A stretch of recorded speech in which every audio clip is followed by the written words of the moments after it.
Hello and welcome to the Be Better podcast, where we believe any and every area of your life has a little more potential that you can tap into to change the course and trajectory of your outcomes. My name is Clarissa Parody and I am your host, and I have worked and trained in the worlds of business strategy, leadership, and performance. And I am the person who believes in and creates success where there appears to be ceilings. And if that sounds like something that's in your world, your reality, and something you want more of, welcome to the show. It is a great day to change your life. Let's go. Excellent, excellent. Welcome back to the Be Better podcast. We have had a journey, and today I get to introduce you to the wonderful Joanne. Oh my gosh, now I'm going to do it wrong. Bartolome. We have a little finesse at the end. She is the owner of Empathy Marketing, or if you are French, she can say it better. I think it's empathy. I could be wrong. Empathy. Yeah, that's right. Empathy. Yeah. Oh, that sounds nice. I like that. It's You have to romantic. play with a little bit with your throat. Ooh, I like it's deep. It's back. I like how that sounds. Not necessarily for this podcast, but how language sits in different parts, like different languages sit in different parts of your whole like larynx, mouth, lips, palate. It's just, for those of you who've never learned about that kind of thing, it is very interesting. Anyways, Joanne went out on her own. She said sayonara to corporate and started her own business.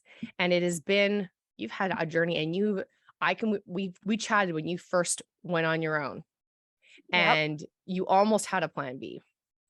Oh, I almost did. You almost had a plan B.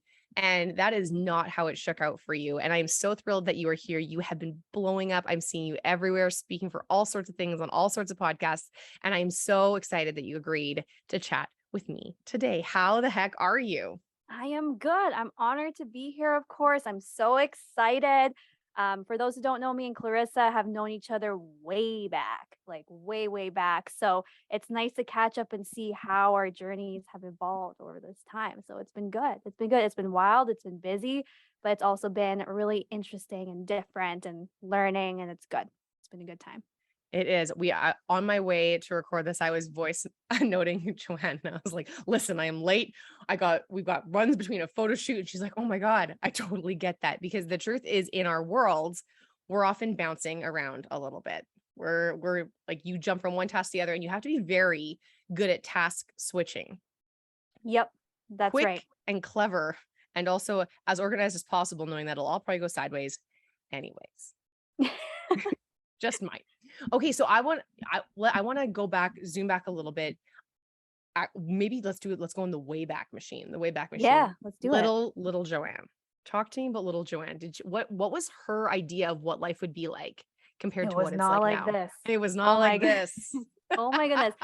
In the best way possible. Do not get me wrong. So little Joanne, that journey, a lot of people don't know that I was, of course, born here, but my parents were from the Philippines. So our life was very safe. It was the idea that you're covering the safety net of, you need food on the table, a good career, and that's success. That's success in our eyes. So of course, the biggest thing for us was academics, going to school, trying to get a good job, starting at the age of 14, right? There was a lot of stuff that happened in the beginning. So when I fell in love with marketing, it was like, what is that? And for those who are of a different generation like myself, marketing is not what it is today. It was like old school billboards, radio ads, like what is this? There was no Shopify, there was nothing. So to people around their heads around this, it was something that I don't think people talked about often. And now we're going to the world where marketing is almost everything. It's everything that everyone talks about. It's grown to become so much part of our personality. So my goal always, and we talk about vision, my vision is that women and women of color are empowered, enabled, and encouraged to achieve their courageous goals, whatever that is. So my goal for myself is going, okay, before I said, I just need a safe job. I just want to play it safe.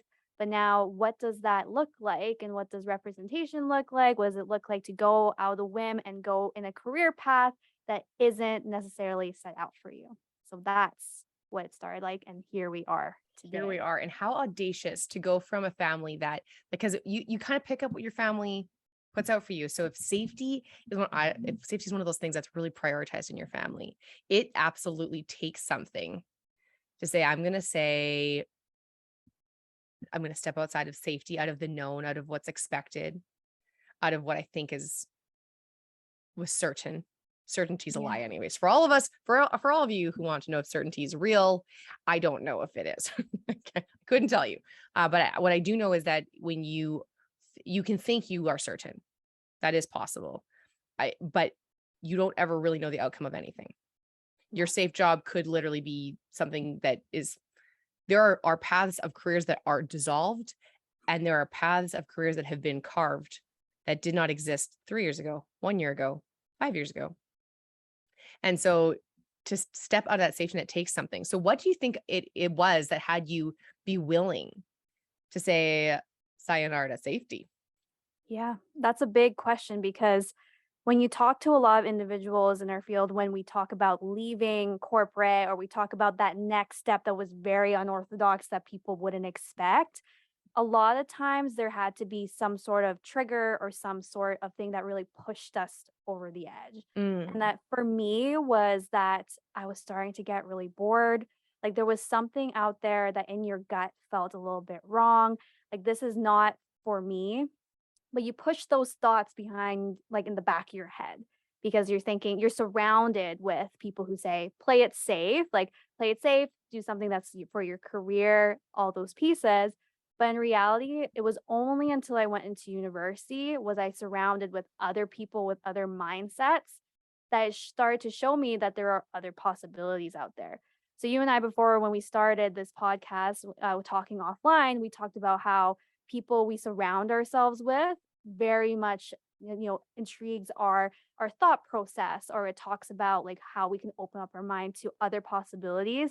And that's only when I was able to surround myself with other people and see different perspectives did I see that there was something out there that could be for me. Just knowing that the possibility was out there was another thing for me.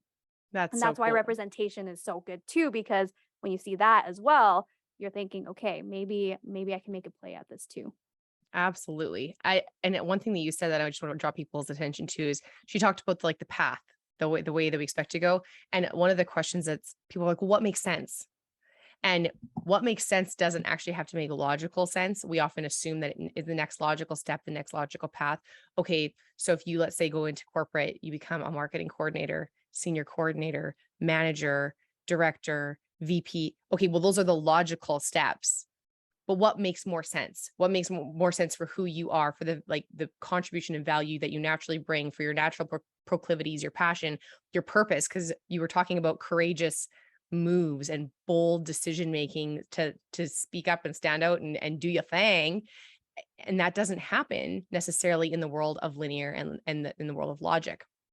That's so fun. Doesn't have to make sense. But one thing that you said was super interesting is that it didn't feel like it was for you. Yeah, it Let's didn't walk feel me like through it. that. Walk me through that. So this is something that not many people talk about when it comes to logical thinking, is that we always think that the head and the heart and the gut are like all separate pieces. So we never stop and think to ourselves what feels right in this moment, right? There's a feeling. So even when we do marketing, our question is, well, how do you want people to feel when they see that piece of content or see, the brand colors, or what's the feeling and emotion? And so for me, a lot of feelings and emotion can happen. It doesn't have to be positive. It can also be these negative emotions we talk about, which is anger, despair. We can also feel like some people are judging us, right? There's those pieces with that. And how I felt was that people were judging me. That's why I always felt. I always felt people Mm, were judging me because they're like, you could be so successful at this linear career path if you set your mind to it. And then you can become a senior marketing manager, making your 100,000 a year and cap out there. But I just felt like, why is it always external resources telling me what I want to do? What does Joanne actually want to do? that's And I want to so take that step fascinating. back because Mm, so many of us are thinking, okay, well, society tells me this, or this business coach is saying this is how they did it. So perhaps I should do it the same way. right. But to be able to look inwards and say, wait, what do I actually want at the end of the day? because we're so influenced by subculture and family and the people we surround ourselves with. We never took a look at internally myself and go, what do I actually want? And when I had no answer, that was the feeling for me, was when I had no answer. And then I felt lost and sad and thinking, what is my identity outside of this? What does Joanne even enjoy outside of work? Like what's that? And that really was a choice for me to say, okay, maybe it's time to renegotiate with myself and just allow myself to think about other opportunities. I love that. Okay, we're gonna go back to you. There was so all of that was so good. So it's a We lot, could right? we could just replay that. Just listen to it 8 times because there's goods to be taken away. So one thing you talked about was like the linear path or whatever makes sense, either people telling you, or sometimes I feel like you're not even told. You just all of a sudden you have some kind of structure in your mind that believes this, and you're not even. I have found myself in that situation where I don't even know where I got that belief. I'm like, who told me life had to be this way?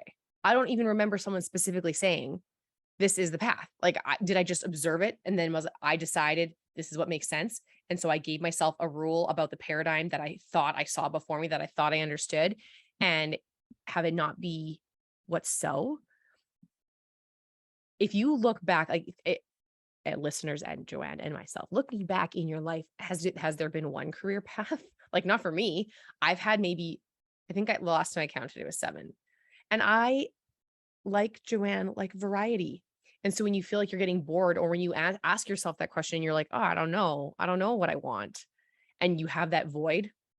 The great thing about a void is that something can go in it. Like when you realize the thought you have or the belief you have, you don't know where you picked it up. And when you say, is this really what I want? And your answer is either there's a vacant space, or your answer is, I don't know. It can be the most gut wrenching feeling. It can be like, how do I not know? How do I not Yeah. know? How do I not know who I am? So how did you get out of that? Like that, what was your path leading forward? Your answer was, I don't know. Yeah. Then what? Absolutely. That's the thing too, is that when you say I don't know, a lot of us are so hard on ourselves. Mm, Like, oh my God, I don't know. I better figure it out now. Like, how many times I talked to my sister, and she's younger than me. She's like, well, I don't know what I want to do with the rest of my life. What am I supposed to be doing right now? I want to make mm, YouTube videos, but I'm also an engineer. But right, there's a lot of, well, I don't know. And then it's really interesting because what I went through as a journey, and this is what I recommend for a lot of people, is being comfortable enough to take incremental steps that make no sense. And that's what it is. It's like it's just falling in love with the journey rather than the destination, as we always talk about. So, one thing that I always tell people is that there's this famous Filipino quote. I love it. I'm going to try my best to translate it. And it's, those who do not know where they came from will not get to where they are going. So, mm. allowing myself to even just look back and acknowledge where I came from, to find comfort in that and say, you know what, I'm going to go wherever I want to go. I'll try something, see if it works out. If not, but I knew that I couldn't do the same thing. That's what I had to say. To get out of that, I just had to change my patterns of thinking. And in order to change the patterns of thinking, I had to try something that's unconventional, which is, let's try something a little bit different. So I took on some projects that were on the side. So I tried photography for a bit, some calligraphy. I just did it because I wanted to. I wanted to see what the opportunities were there. And I think there's also studies that find that when you are doing something that isn't necessarily in our world productive, in quotation marks, so working or whatnot, and doing something like running, for example, or journaling, or doing something outside of that, you actually gain a lot more clarity. So feeling comfortable with filling the cup with things that I enjoyed and not feeling guilty with the fact that I didn't know the destination of why I took it on. We always have to feel like we have to this why with it. So that's what I did for about a year or two. I just tried a bunch of stuff. Um, and from there, surround yourself with people and just ask them questions, see what they love about things, what they dislike about things through conversation. And don't think that you have to figure it all right now, because it took me like 2 years. Like, not many people see that and say, oh, you just left corporate. That wasn't the case. It took me about 2 years to really figure out and get out of that rut.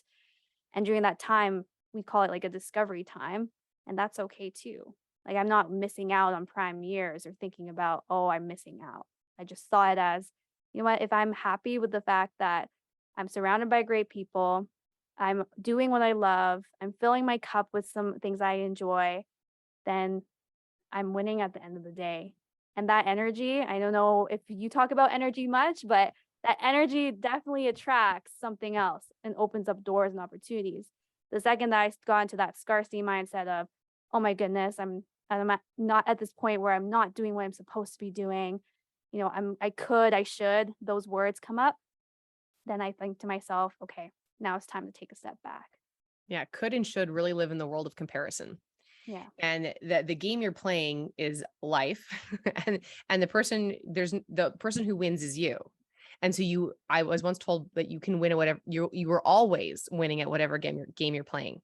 So if you're playing the game of it doesn't work out, you will win the game of it doesn't work out. If you are playing the game of I have to figure it out, you will spend your time figuring it out, and you won't necessarily get to the end part, because the figuring it out part is the putting the pieces together. So you'll just be gathering and gathering and gathering and gathering and gathering. And so what are you doing? And I love that you took the time to enjoy things, to do things for the sake of enjoyment. And when you talk about that space for clarity, when we're not hustling and bustling with like stress and figuring it out, and when we put ourselves in that world, it's just, you put yourself in a stress response, and your stress response looks for the easiest thing to either dial back your stress, confirm that you are safe, and it limits your creativity because it's focusing on survival. And survival is great. That's important, but it's also limiting. And in the world of thriving gives space. A garden that's surviving is like a turnip fighting amongst dandelions for space in the garden.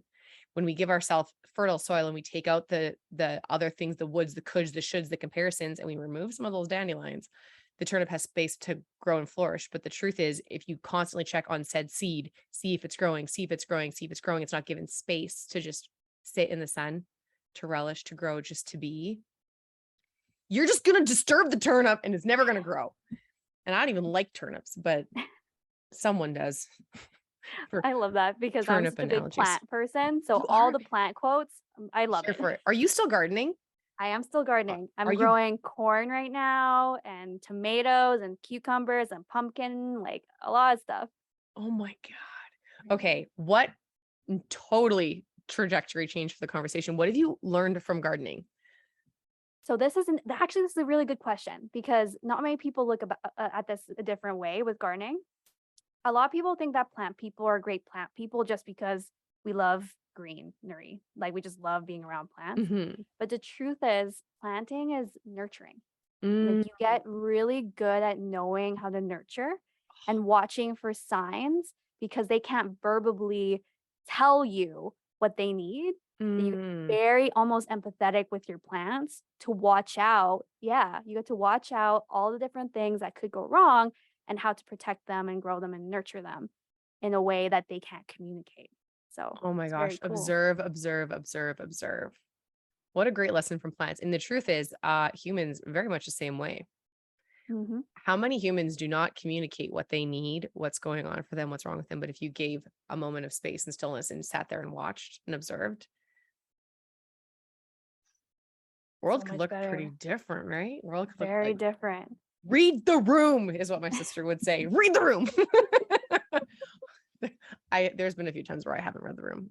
I get in my own little world sometimes, it just happens. Okay. So I know what you do. So I think I kind of jumped the gun into asking you a bunch of questions. That's But okay. if you were to explain to the listeners what it is that you do, what is it that you do? Yeah, this is interesting. So I would call myself a content creator, digital advisor, business owner, and we also do social media and an advertising kind of way when it comes to the agency. So I feel like I'm multifaceted because, like you, I do speaking engagements and I love talking about marketing as a whole and strategy.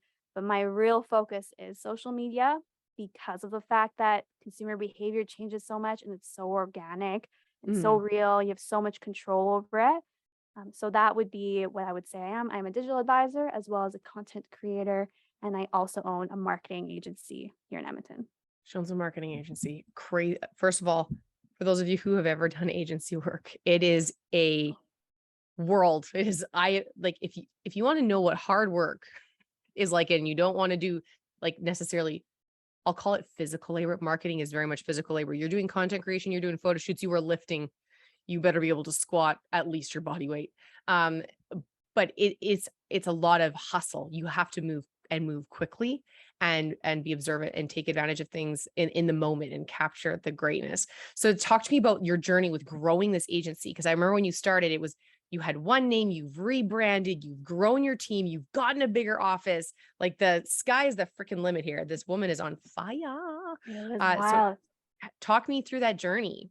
What Yeah, got you? What it's happened? wild. It's wild. Like, I don't think people realize, like, they see this linear approach like we talked about, but it Yeah. was not like that. Like, that was not how it went. So you're right. When we first chatted, it was under the name Yeg Marketing.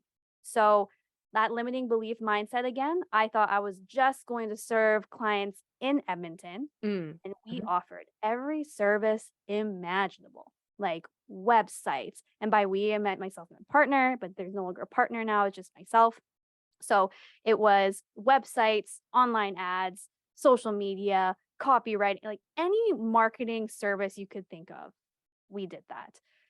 And then, of course, I realized that that was not the case. I wanted to focus on my one thing, which I was passionate about, which was content creation and social media, because I saw that there was, a bit of a need for it in Edmonton, but also I felt like there were a lot of people out here who needed the help of storytelling and in Mm. a very organic way. Like I love storytelling, I love branding. So that's where I evolved into was more of that storytelling, social media strategy, a little bit more of, how to do your social media, like how to post on Instagram, those tiny pieces, tactical pieces, which eventually grew into strategy. So as I evolved, I realized the name Yeg Marketing did not mean that I could attract other people outside of Edmonton. It made me feel like I wasn't, again, if I look back, I said to myself, what does Joanne want? And I would love to work with brands in Toronto, Calgary, Vancouver, even in the States. But I felt capped at that name. So it took me some time to, think of a new name. And at the time, it was just myself and the contractor. So things were getting a little bit busier because I felt like I did marketing in a very different way. I did something called empathetic marketing, which is why I rebranded the name to Empathy Creative. And the reason that it's in French was that that's where I started. A lot of our clientele in the beginning were French clientele. So very bilingual base. There's a bilingual community here in Edmonton. So that's why it pays homage to that concept of, okay, that's where we started from, just like that quote. But that's where we started from, and here's now where we're going.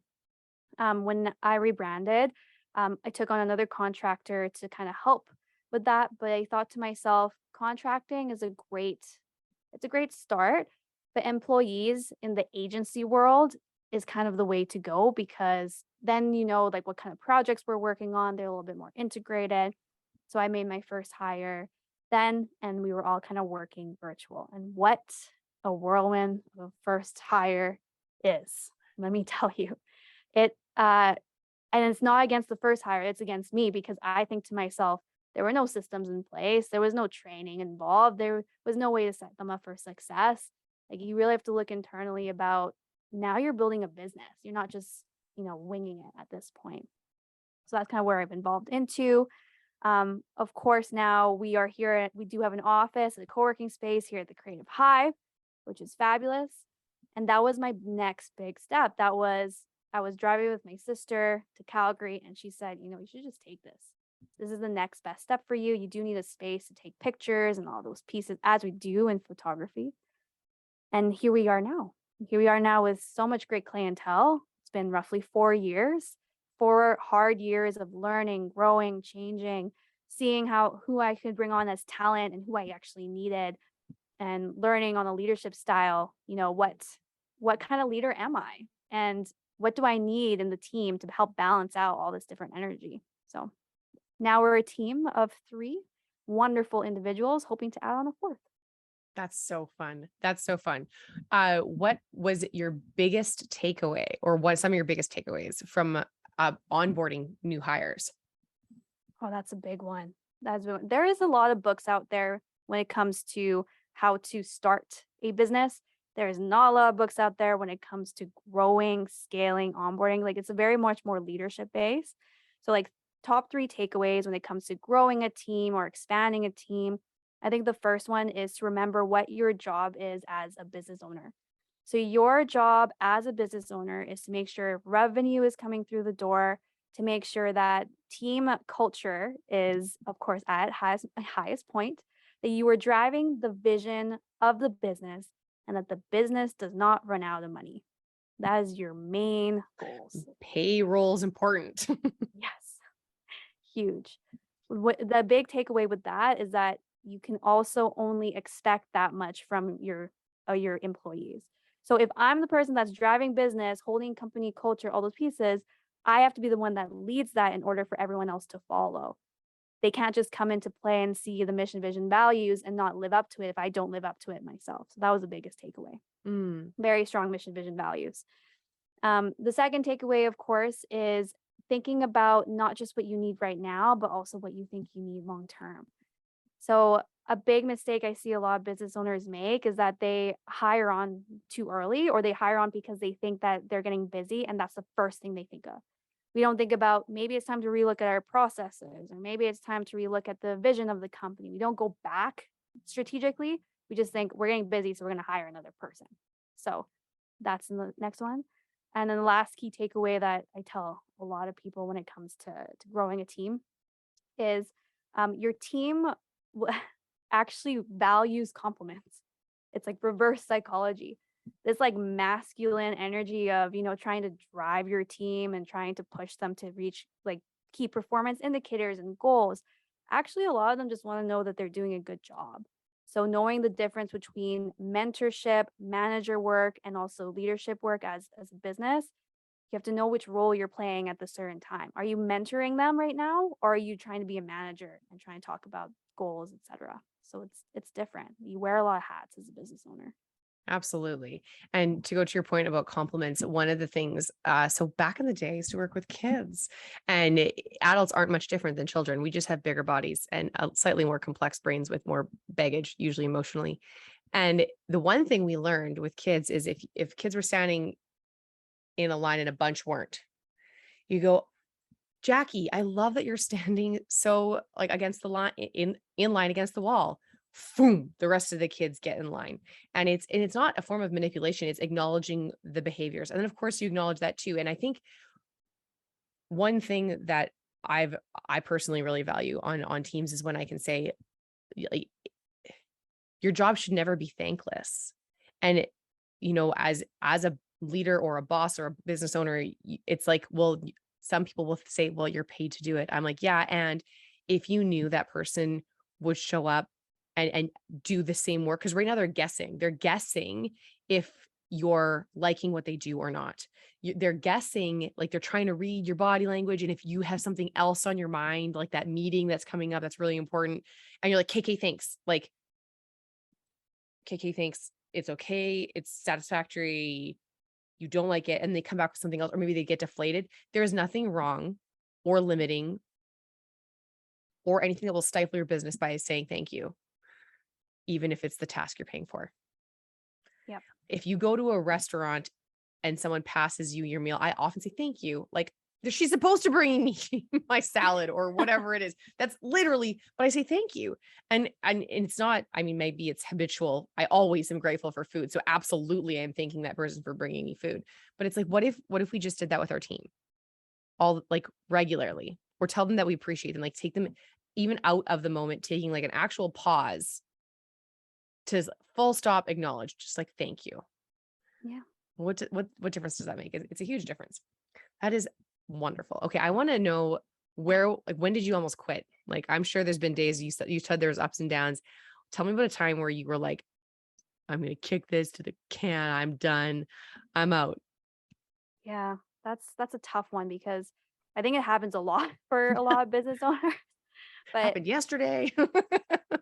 there was like, of course, an all-time low because as business owners, we give so much, and a Mhm. lot of people we give so much in general.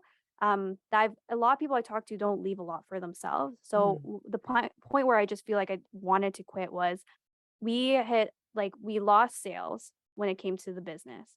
When you grow a team, you also lose clients. I just want to be very transparent about that because it's growing pains of, oh, it's not you, Joanne, doing my work anymore. Now you have a team. Like there has to be a transition period that you're accounting for the fact that teams need to be trained, like there's going to be like things that need to be learned, and that's okay. That's part of the growing pains.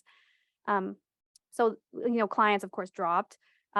There could be like people, critiquing the work, which is always difficult to hear as of that. But for me, it was my mental health wasn't doing too well. Mm. We weren't bringing money through the door. And it went back to like that small Joanne going, Joanne, you're not safe anymore. Like you're not making money. So, oh my goodness. Then you go back to your basic needs, which is safety, food, and shelter, and going, how am I going to pay rent next month? How am I going to put food on the table? Like, if I don't bring in money, how is my team going to actually get their payroll in? And I remember when this happened probably like a year ago, where the draw came out for payroll and there wasn't enough money that came out for payroll. At that point, I'd already taken out $15,000 of debt. I had put 15,000 on my line of credit at that time to cover because as we know, if we go back to pandemic year, it wasn't the best. So there was also debt in the company. And when that money came out and you go back to that mindset of, oh my goodness, like this is what everyone was telling you, Joanne. Maybe they were right, and you start playing those thoughts inside your head. That was the point that I was so ready to quit. I was Mm. so close because I said, well, at least there I could just go back and get a job. At least I can go get a part. It's safe, it's easier, I have predictable revenue every month. It's that like relationship with money that just kept coming back because it went back to childhood thoughts. So at that point to get out of that, it was not easy. Oh my goodness. Mm-mm. It was almost acknowledging the fact that I needed help. And to say that you need help and like let your ego down and ask for help and say, yes, actually, could I borrow some money, or can everyone just, be a little bit lenient with me this month? How we got out of that was I had to have an honest conversation with the team. I said, "Hey, listen, you know, I there are some invoices outstanding. I'm doing my absolute best. I had to make a choice to, of course, let a team member go, which is it's hard as a business owner. You don't want to make those choices. And but of course, the best thing about doing that when I did that was that the employee said, I understood. Like they walked away knowing, and having that honest over conversation for me showed me that you can make the hard choices and feel comfortable with that, and people won't hate you for it. You can Mm. show humanity in your life and say, "Oh my god, I'm actually struggling with this." Only when I was able to actually verbalize that I needed help and verbalize how bad it's gotten, did I finally see that people were willing to help if I just opened up my hands and said, "Please help me." So I think that's the world we're kind of living in. We're living in a very vanity world where we show just the highlights, that Mm. when I finally let the guard on, they're like, oh my God, I'm here to help. So thankfully, the people we surround ourselves with, the community, people referred business over, people paid their invoices, and there was cash in the door. But Excellent. employees were able to understand that. So that was my point where I was like, it's because it went back to those limiting beliefs. Oh, for sure. I'm gonna pause for 2 seconds because this Yeah. sunshine. Yeah, well, Water break. water break, lighting change. I was expecting cloud cover for most of the afternoon, and I was wrong. You know what? I actually could be a meteorologist. My accuracy is on point. Is it? I'm impressed because mine's never on point. No, that's what the point is that when do meteorologists often they're Oh, they always they're get wrong. They they're always get on- wrong. they're not often. I mean, sometimes they're right, but I mean, it's also Alberta, so every 20 minutes the weather could change, You do live in Alberta. which is crazy, right? Yeah. 20 every 20 minutes the weather could change. Bonkers, bonkers. Okay, I want to go Cool. back to. Oh yeah. That's it. I was like, cool. Okay, That's great. it. I want to go back to your conversation. This is one thing that I don't talk a lot about on this podcast, but in my personal world, I have a lot of conversations about it. Relationships with money and that Yeah. scarcity mindset versus possibility, creativity, or some people call it wealth consciousness. Some people call it abundance mindset. It's like there's a lot of different language around it out there. What were some of your old money stories, and what are your stories about money now? Oh, yeah. So this is interesting because it really is dependent on who you surround yourself with, your culture. Like there's a lot of things that play into money mindset. So before, there was always never enough money. You could be Never enough money. making, yeah, there's never enough.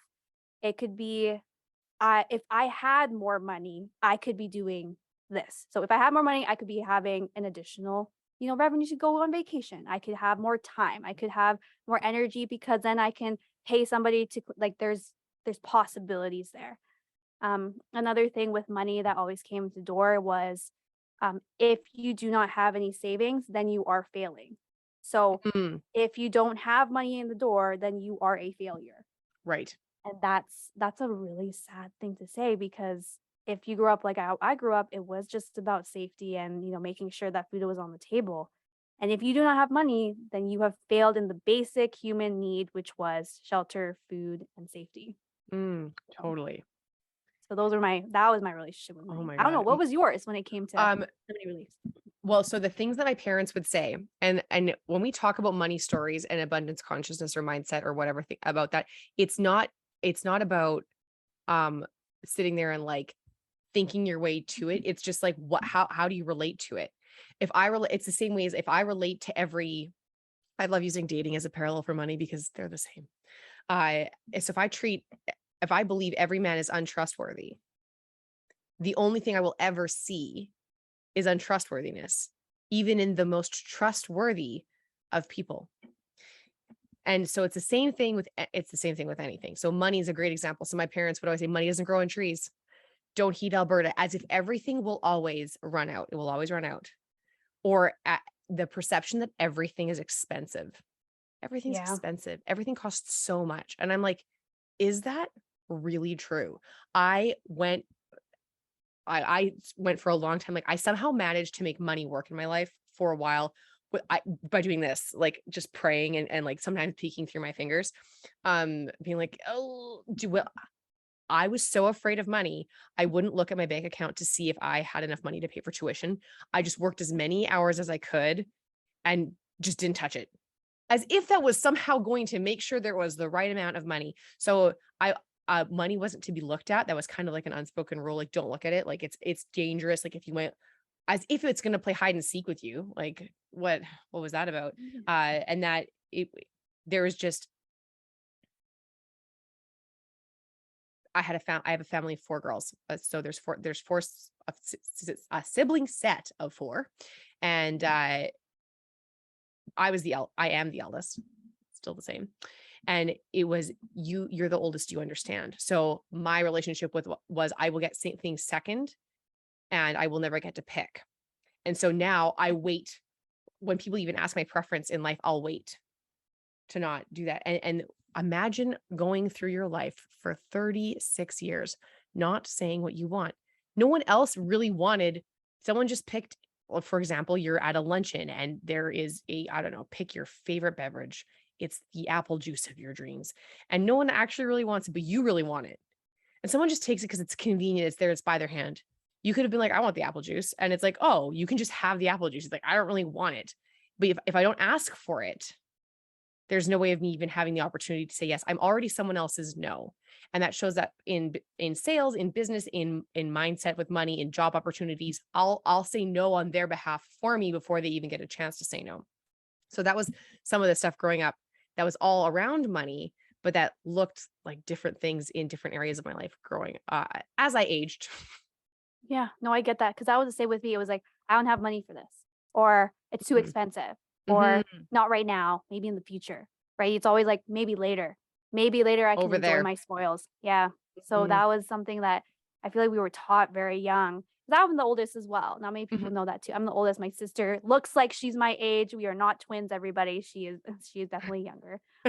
And it was like, yeah, you understand or, set a good example for Yep. your sister, right? So it was always like, okay, everyone mimics me. So now I have to set this example of we don't need this right now, which sucks. Yeah. Oh Yeah. my God, it's so bad. And even as you said that, I was thinking about my behaviors with shopping. And I will buy something because it makes sense financially, not because I love it. What a ridiculous. I'm like, oh, like that's a great take. It's like a great price. Like I lived that way for years. And now I'm like, do I love it? do I I don't care if it's $5 or $50. Do I love it? If it's I don't love it, then it doesn't come home. And it's a completely different way of making decisions. And here that I'm not just like buying like crazy amounts of $7,000 tank tops. I'm making a decision based on if as John was talking about earlier, if I like it, if it feels good or right, there's something about it. There's certain materials I don't like against my skin. It doesn't feel good. Wool and I want to like it, but it itches me. So I'm just not going to wear it. Yeah, I get that. I have sensitive skin too. So, oh my God. Yeah. Feeling you, girl. Feeling you. So what are your money beliefs like now? How do you approach money now? I make a very conscious effort with vocabulary now. So Mm-hmm. it's very important because when I get an invoice to be paid, right? So everyone's like, oh, that's a cost. That's an expense. I'm like, no, actually, that's an investment. So if I took out debt, and because a lot of business owners have debt, we have to really talk about this. I have debt, but it's paying off over a long term. I took that as an investment. I took that as an opportunity.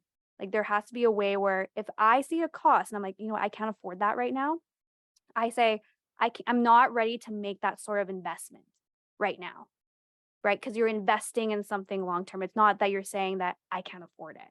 Right. So it's interesting of like switching the vocabulary out loud because then it's interesting because I'm in a team environment where we're all in the office. They start using the same words too.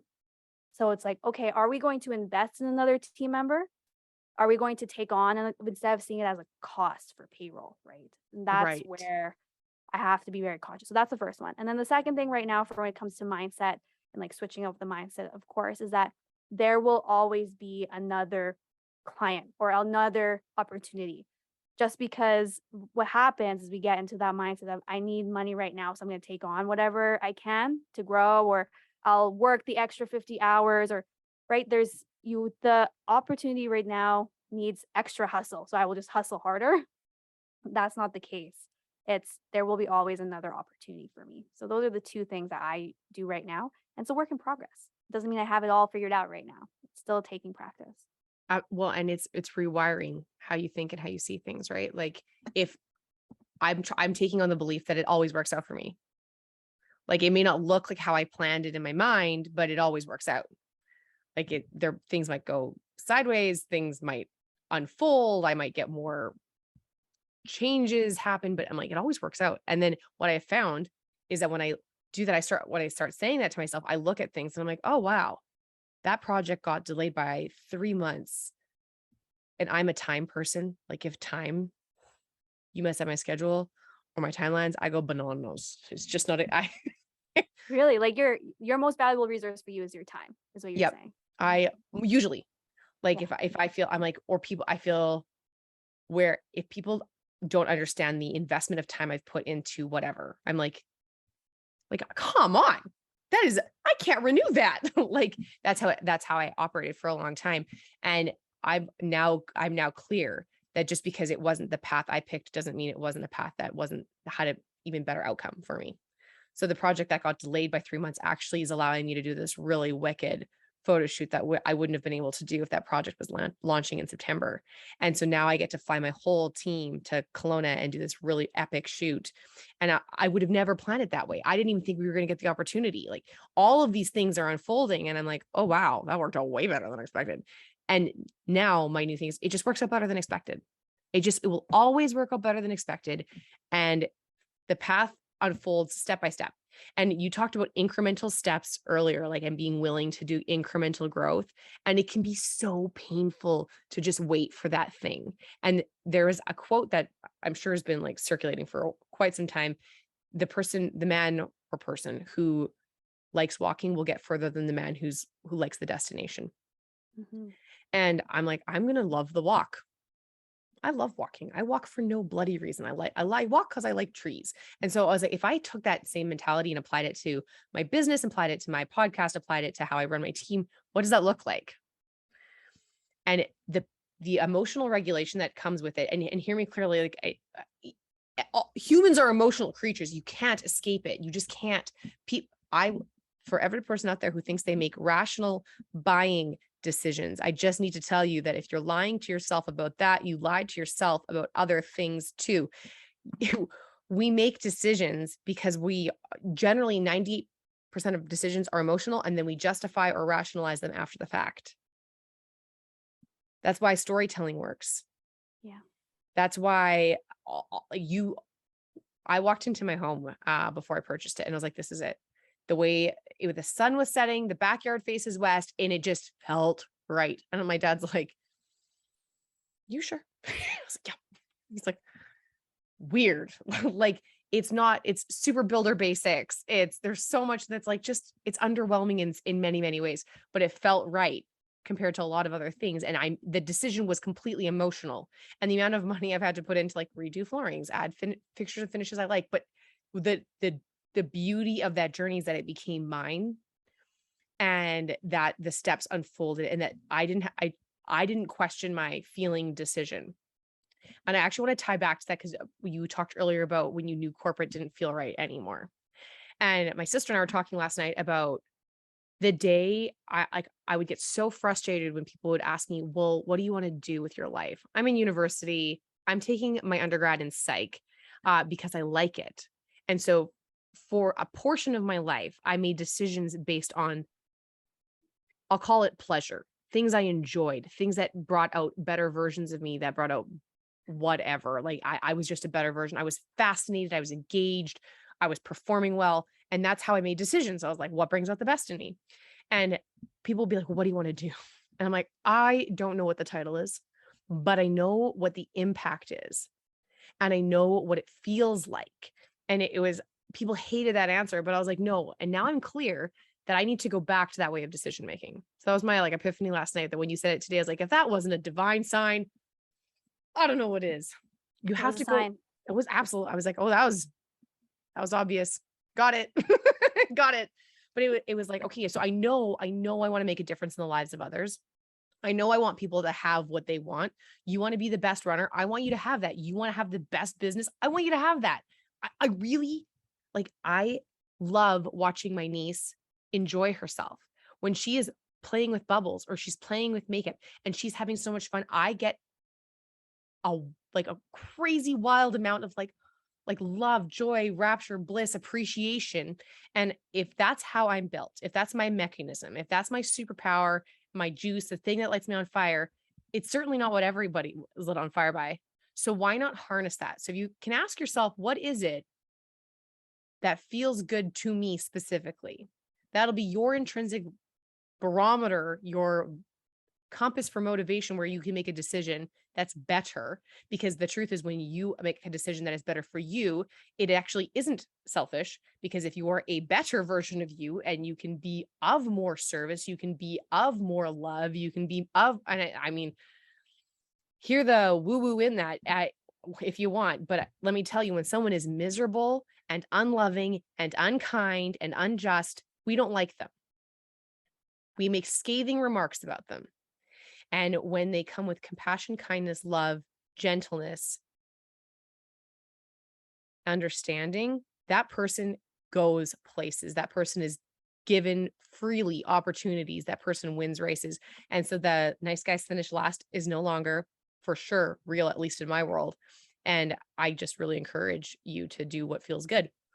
Joanne's doing it. I'm doing it. And ta-da. Look, things are Ta-da. getting better. Things are getting better. Before I jump into more questions, I just in case you had anything to add to that, feel free to. No, that was mostly it, because I feel like we don't talk about the idea of, redefining what excellence is for us. Mm, So that's different. Like, that's not success, because success, the word is overused all the time. But excellence for us, what does that mean? It doesn't mm, mean like you have to be, this top runner if you don't want to be. Like, you can be the best in what you define your best is. And for me, being a business owner, I don't want to grow to be a big agency with like 45 people and working on. That's not my vision for myself. I'm very perfectly happy to have a team of 5 at one point, and that will be my goal, and I will retire happy. And yeah. that's basically how it is. It's not really looking at like, what does everyone else define for you? And that's, Mhm. I really hope that people take away from this is, it takes time to figure out what you want. So if you don't know it right now, though, it's okay to take some time.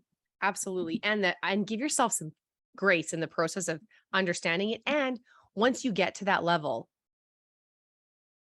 and you realize, so here's what I've learned, and I don't know if this aligns with you. I have this goal and I get here. And then all of a sudden, when I'm standing at this vantage point, I see things a little differently. And maybe I could have gone here, but I might actually go here. So rather than going directly up, I actually go laterally and then up in a different way. And that doesn't mean climbing a corporate ladder. That could mean, oh my gosh, I was talking to Joanne about one of my goals is end range strength and mobility.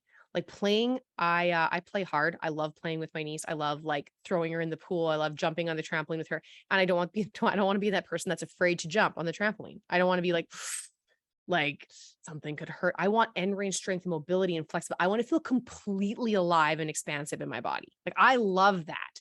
And that's a really exciting goal for me, but I didn't have that. That wasn't even on my radar until I started lifting weights, and I noticed something felt a little crunchy, and I went to Cairo and he suggested a couple stretches and I started doing that. And I was like, I can do ass to grass squats. What? And then now that I saw that, I was like, well, what else is possible? And so you might hit your goal, which what I had a certain weight I wanted to squat and I hit that. And I was like, but now I know I can move my body in bigger ways. And I'm like, I had another rule, paradigm thing in my head that as you age, your body falls apart. Not necessarily true. No, Not necessarily. that's true. I'm literally in the best shape of my life. Probably not by like certain magazine standards, but whatever. For relative to the game of Clarissa, which is the game I'm playing right now, it's cool. I have this avatar. She's loud. She's fun. She likes bold lips and makes nice friends. In that game, I'm like, I want to play. I want to have so much fun. And I want to be able to do crazy moves I want to be able to do cartwheels without worrying like if I'm going to tear my groin. Like, I don't know if I'm ready for this, but fun is really important. But I wouldn't have known that I could have fun in that way if I hadn't achieved that one goal. So Joanne might get to her fifth person and be like, it'd be really great is pick your thing, a hot air balloon company, something she might see something totally different available to her, and then choose differently. So that graciousness and figuring it out and then giving yourself permission to choose again. You get where you want to go and you're like, oh, Never mind. this was cool, but it's also cool. And it doesn't mean you're unsatisfied. It means you're exploring and expansive. And here's the truth is if the universe, which I mean, I've never studied physics and the universe, but I've been told it is constantly expanding, ever growing. If it's allowed to do that, why can't you? I agree. Actually, that brings up a good point. We should go into this topic because you Let's talked go. about a lot here. There's a lot we need to unpack here. I'm sorry, I got Listening- ranty. You know what we need to talk about? We need to talk about not the fear of failure, but the fear of success. Because you brought up a really good point here, is that a lot of people are so scared to get to that goal, right? That goal of, okay, one thing for me is one goal for me was I wanted to squat with the bar. Like that was just like a small goal now. But that was the one thing I wanted to do. But I was so scared to get to that point that it almost capped me from getting there because okay, well, this is comfortable. So I'm just going to keep doing this one thing. And then I just don't want to even get to that point. So it might be cool to unpack this idea of okay, it's okay to say that you can get to a goal and then completely switch gears. It doesn't necessarily mean that you get to it. And then the next step is, okay, I'm going to add 10 pounds on each side. There's more to this than that. It could be, I got increased mobility like you, which was fabulous. I got the fact that, my calves look absolutely amazing at this point. And then everything else looks amazing. So there's a lot of it there that doesn't necessarily mean that linear approach too. So there could be some stuff there with the fear of success to unpack. Talk to me about have you run into fear of success? Multiple times. Oh yeah. Tell me more. Okay, let's take a step back and I'll explain what the fear of success is because I think not many people know about it. Is that I keep assuming people. I'm like, I know. Let's go. you're like, let's go. Let's rewind. You're totally right. Okay, walk us through what your understanding of the fear of success is, and then you can add to it. So the fear of success for me is that we fear to get to a certain point because we don't know what would be after that point. So, for example, I know to grow a 6-figure company, I've had to work this many hours, grow my team to this certain point. And I think to myself, if I got to my goal that I had set for myself, would I do it all over again or what is even next? So if I had a goal, for example, to be a New York Times bestseller, and I reached that goal, because a lot of authors talk about this, they reach the goal of being a New York Times bestseller, and now they have to write the second book. It's like this huge fear, because if you were successful, now you have to do that all over again.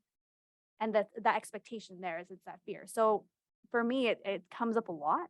I don't know about you, but I fear sometimes, like, okay, how much more, what's my identity after I've achieved this one major milestone for myself? And so that's something that I don't know if you've experienced in your life, is this idea of fear of success. Yeah, it can show up. So fear of success can show up in so many different ways. It can show up like, but when you talked about squatting, I was like, oh my God, that time I was afraid to add another plate. I had maxed out, like I could go forever on those reps. It was insane, but I was so afraid of what could happen. And it could be like, well, it could go right, but it could also, I could hurt myself. But I was like, there's no way I could hurt myself, because I can squat many, many reps and do many, many sets at this weight. But I was like, okay, well then what? And then, well, what if I can do one? What if I can do two? So it can sometimes sound like a fear of failure, but really it's like, well, it's that big inhale before you leap, when you don't know what the fall is going to feel like. And you jump out of a plane expecting to fall, and you expect that feeling. And that is part of the plan. And you know, the parachute's going to open, but when you put on the plate and you're not really sure, you're like, well, then what? And then then what? And then what? And you can fast forward and play all these situations. So an example for me for fear of success, many of you who've listened to my podcast have heard one or two dating stories. Of course, I want to be in love. And of course, I want a family. Like I say, of course, for me specifically, if you know me, of course, Clarissa specifically wants that. It would be crazy if you knew me and you'd be like, Clarissa does not want that. If you knew me, you would never think that. And I mean, I think Joanne can speak to that. It's like, I speak kid better than I speak grown up. I don't know what it is. Kids light me on fire. I think they're so cool, but what I've noticed is my fear of success inside of a relationship.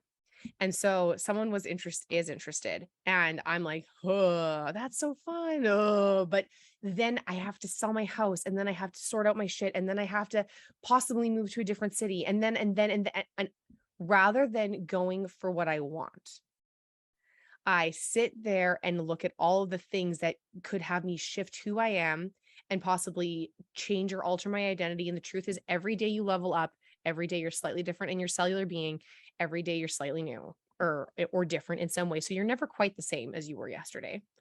And you get locked in your identity of who you are, because that is comfortable, that is known. And sometimes I don't even call it comfortable, it's familiar. And we collapse familiarity with safety. But let me tell you, there are plenty of people who stay in abusive relationships with people and substances because it's familiar, not because it's safe. But because we understand it, we can predict it, and we know it, we stay. And it does not serve us. It isn't healthy. And it certainly, by most metrics and by most people's, if they could wave the magic wand, would life look this way, success measures, happiness, fulfilled, actually safe, it doesn't hit those metrics. And so fear of success can look like a lot of crazy things, so I'll step in the way of growing my business or dating the person or whatever, because I'm worried that if I change, I'm going to lose my family. That's probably the biggest fear, is that I'll lose something if I get more successful, or if I have the love of my life, or if I live the way I want to live, people aren't going to want to be around me. And when your values, for me, connection, contribution, and fun, generally the three values that drive me in every single way, shape, and form and facet of my life. If I feel like the next thing is still going to have access to those, because that's how I choose things, and yet it'll have me lose something I love, or has me perceive that I might possibly maybe lose something I love, I won't even risk it. For what reason? To stifle my own like joy, happiness, bliss? Come on, like get a grip. So yes, fear of success is freaking real. It's real. Huge. It's huge. Yeah. And I fear it all the time, because I think of myself, okay, what am I outside of marketing? If I was like, oh, because for the longest time, I've always loved nail polish. I tell that to everybody. I love nail polish. I think that it's an industry that could be evolved. Like there's so many things I could do with it. But what's Joanne outside of marketing? Like, what if I completely went into the beauty realm? What would that look like? And so, but then I'm like, oh, but then I would have to give this up. And it hinders that success for me. So, anyways, I see it a lot of times, and you keep mentioning it. It's the idea that it's not linear. You can look at it and go towards it and then figure it out as you go along. And I think social media does have a little bit of a play with it too. Like we see other people and we compare. And that's another thing I always wanted to mention was when it comes with that fear of success, it's usually because we compare ourselves as well. That's also Oh, for another thing sure. that happens. Comparison. Yeah. And one thing you brought up that I was like, oh my God, you have to say this is that we, rather than or, what about and? Mhm. What if rather than marketing or nail polish, it was marketing and, like I had to re-qualify what an identity meant for me. So I've very rarely identified with my job. I often hate telling people what I do for a living. Uh, I have a big story. I had a big story around being in business. I had a big story around being specifically in marketing. Because I didn't want to be stuck in one area. And I can remember people meeting me and be like, oh my God, of course you're in marketing. You're so friendly. You're so outgoing. You're so energetic. And I'm like, you do know that I ran like summer camps for like 5 years before this. And that also was the same reaction I got there. And it's just also just, I know other things. I love neuroscience. And so I often felt like I got pigeonholed into this specific identity. And so what I had to do is rather than or, embrace the and.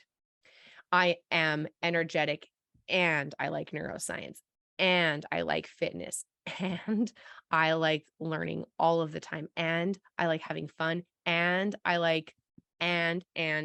So going from just being in marketing or just doing business to and having a podcast and having my own business and being a speaker, why are we binary in our thinking? So honestly, if we're binary in our thinking, it's from a neuroscience perspective, completely normal because we learned left, right, up, down, black, white, stop, go. And it's Yep. often, and it's just one of the most fundamental ways young humans, babies, they don't understand gradients. They don't understand gradients. They're literal, like their visual cortex can't even understand gradients. It's just not a thing. And so we take those patterns and then we build off them and we build off them and we build off them. But often we go back to basics when we're in survival mode, which is the world of or. And when we're in thriving mode, we land in the world of and. And so you can be Joanne and, etc. You can have whatever you want, whatever you Exactly. want. Bibbity, Exactly. bobbity, boo. Okay, we might have hit an hour. We've almost hit an hour. And I want to know, I mean, you've got some exciting things coming down the pipe. And I love a good humble brag. I call them humble brags. I think just cheer it off of rooftops, celebrate, go have some freaking fun, spray people. You know what? I want to be like a race car driver who wins every time. You just shake the living daylights out of that champagne bottle and then you squirt everyone. You get your peers, you get yourself, and it's fun. So I feel like what's going on in your life that you can race car drivers celebrate about right now? What's going on for you? All right, friend, you get the exclusive tea of what's going on in Joanne's life. Joanne and self-published author. Here we go. I know it's absolutely unreal. I am so excited because for the longest time, I've always wanted to write a book. Just didn't really know about what, to be completely honest. I just knew that one thing that I want to leave in this world when it came to my legacy was a part of me that people could reread and hopefully use that to inspire them or to grow, make courageous goals, etc. So that is something I am talking about the concept of empathy marketing.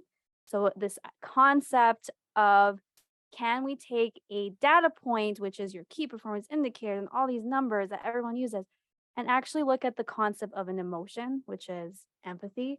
And could that be your key driver for success? Or could that be your key driver in your business? So, not many people know this, but before I was in marketing, I was contemplating to be in accounting because I was so good at numbers. That's just like you. They were like, you're so good at numbers. You could be in finance. You're so good at numbers. You do market research, all those pieces. So this book is super short and sweet. My friend, of course, Eric at 12 Creative, he is designing the book for me, which is so sweet. And it has been a lot of love from multiple people who have helped and contributed from it. I just said, let's do this. And then everybody, of course, wanted to help and contribute. So you get the tea that'll be launching real soon here. And I just feel like it's going to show a very different perspective. It's going to show my perspective on the world. It's going to show a little bit about, business. Of course, yeah, there's a business book of on all those pieces, but it's also thinking about reframing how we're influenced. Mm. So, how do we take influence when it comes to a consumer level? What does that involve? Like, what does that, is it people around us, or is it, where we were born? Is it geographic? Like, what does influence look like? So I feel like that chapter will be very interesting for a lot of people. And I think that is something everyone should look out for.